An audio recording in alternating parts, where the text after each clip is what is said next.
mai trường mến yêu. Có loài chim đang hót vang hòa tựa như nói vì hạnh phúc tuổi thơ và cho đời thêm sức sống. Thề dìu dắt chúng em với tâm lòng thiết tha, khi bình minh hè sang phố phường còn ngủ yên, khi giọt sương long lanh vẫn còn đong trên lá. Thầy bước đến trường em mang một tình yêu ước mơ, cho từng ánh mắt trẻ thơ, cho từng khúc nhạc dịu êm. Như thời gian em đêm theo tháng năm, như dòng sông gần đều theo cơn gió, mang tình yêu của thầy đến với chúng em để dựng xây quê hương tương lai sáng ngời.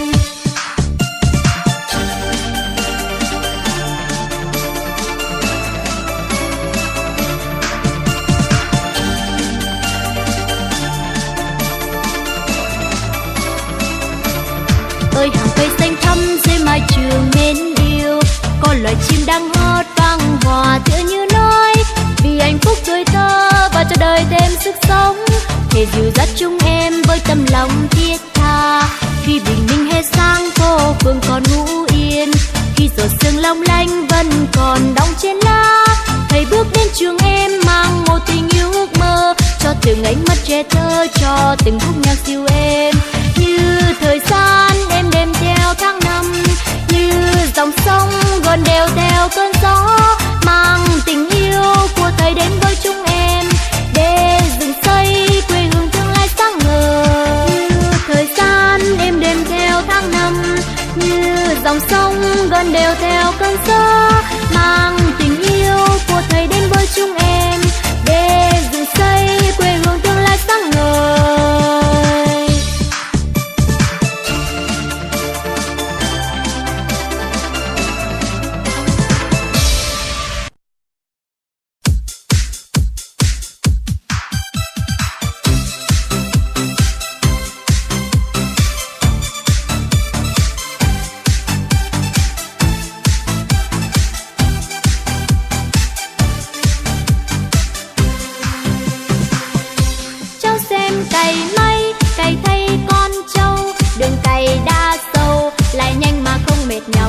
Mùa về lăm tóc hợp tác với đầy sân, ơi chú công nhân cháu yêu chú Lam. Cháu xem cày mây cày thay con trâu, đường cày đã sâu lại nhanh mà không mệt nhọc. Mùa về lăm tóc hợp tác với vàng sân, yêu mến quê hương lớn lên cháu lai máy cày. Cháu xem cày mây cày thay con trâu, đường cày đã sâu lại nhanh mà không mệt nhọc. Mùa về lăm tóc hợp tác với đầy sân, ơi chú công nhân cháu yêu chú Lam. Cháu xem cày mây cày thay con trâu, đường cày đã sâu lại nhanh mà không mệt nhọc. Mùa về lăm tóc hợp tác với vàng sân, yêu mến quê hương lớn lên cháu lai máy cày.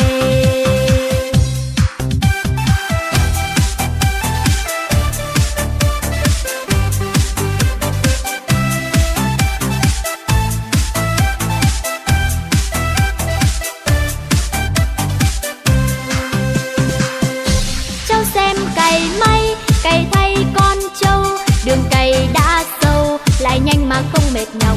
Mùa về lăm tóc hợp tác với đầy sân, ơi chú công nhân cháu yêu chú Lam. Cháu xem cày mây cày thay con trâu, đường cày đã sâu lại nhanh mà không mệt nhọc.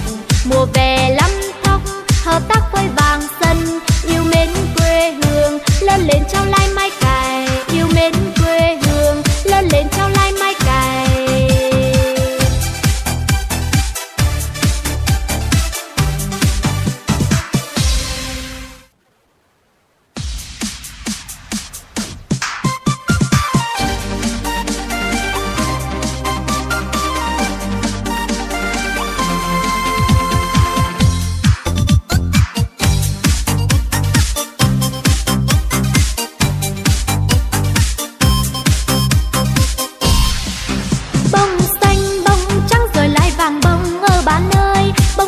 Bằng bông lửa bạn ơi, là đôi đồ nàng bông sửa lại mấy bông, là đôi đồ nàng bông sửa lại mấy bông.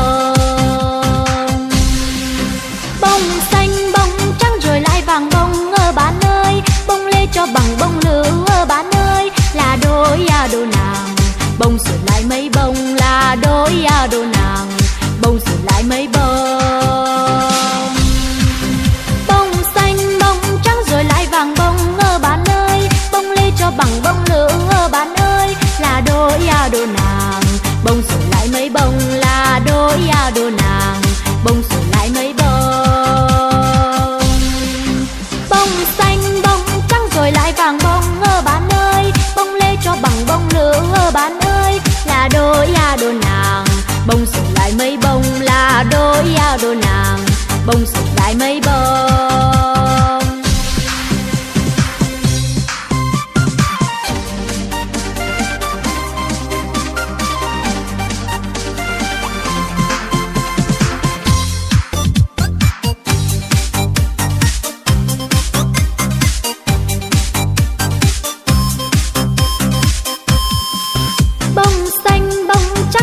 Vàng bông bạn ơi, bông lê cho bằng bông lưỡng bạn ơi, là đôi đồ nàng, bông sửa lại mấy bông là đôi đồ nàng, bông sửa lại mấy bông. Bông xanh bông trắng rồi lại vàng bông bạn ơi, bông lê cho bằng bông lưỡng bạn ơi, là đôi đồ nàng, bông sửa lại mấy bông là đôi đồ nàng, bông sửa lại mấy bông là đôi đồ nàng, bông sửa lại mấy bông là đôi đồ nàng, bông sửa lại mấy bông.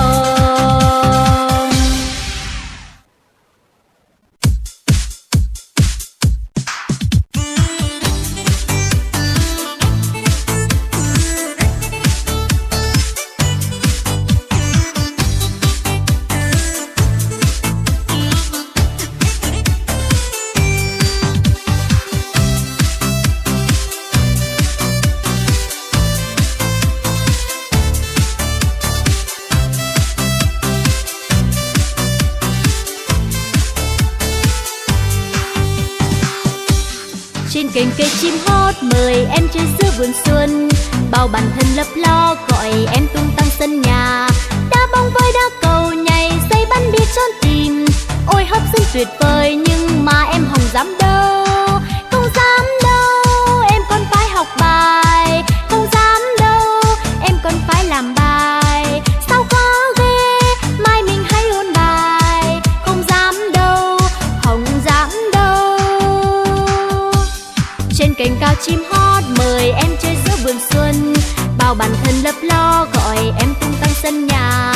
Đá bóng với đá cầu nhảy dây bắn đi trốn tìm, ôi hấp dẫn tuyệt vời nhưng mà em không dám đâu, không dám đâu, em còn phải học bài, không dám đâu, em còn phải làm bài. Sao có ghê, mai mình hãy ôn bài, không dám đâu, không dám đâu.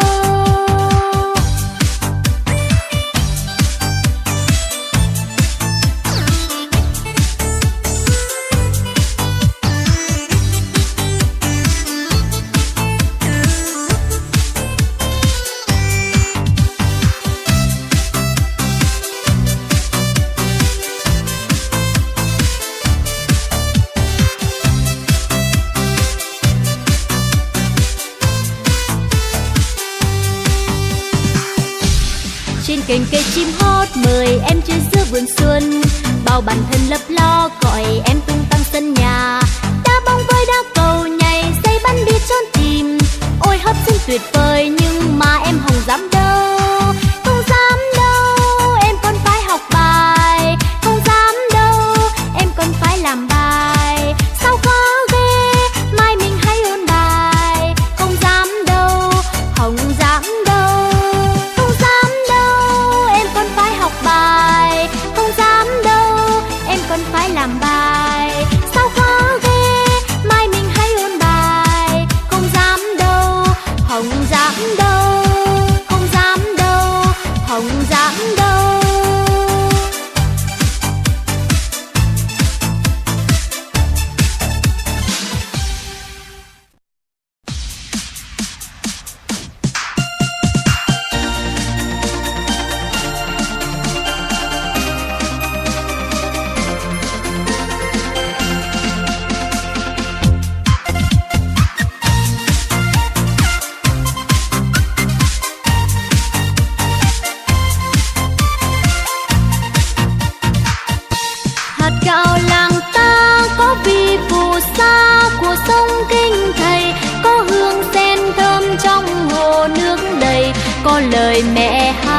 ngọt bùi hôm nay.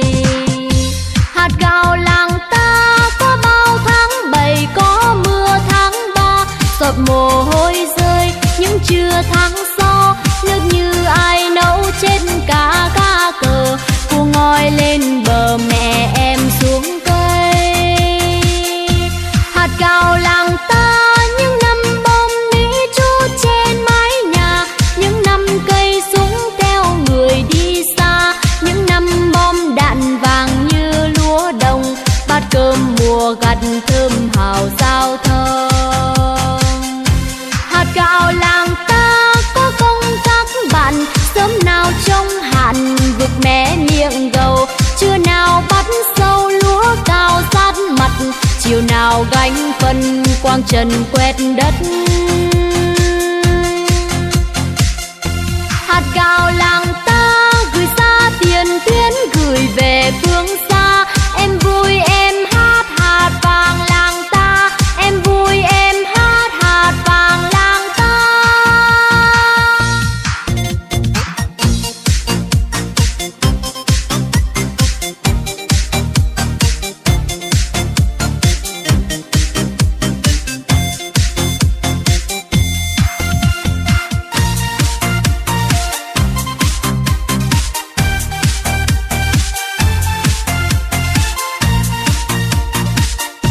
Hạt gạo làng ta có vị phù sa của sông Kinh Thầy, có hương sen thơm trong hồ nước đầy, có lời mẹ hát ngọt bùi hôm nay. Hạt gạo làng ta có bao tháng 7, có mưa tháng 3, giọt mồ hôi rơi những trưa tháng sau, nước như ai nấu trên cá cờ, cua ngoi lên bờ mẹ em xuống cây. Hạt gạo làng ta những năm bom mỹ trú trên mái nhà, những năm cây súng theo người đi xa, những năm bom đạn vàng như lúa đồng, bát cơm mùa gặt thơm hào giao thơm. Hạt gạo làng ta có công các bạn, sớm nào trong hạn vực mé miệng gầu, trưa nào bắt sâu lúa cao sát mặt, chiều nào gánh phân quang trần quét đất.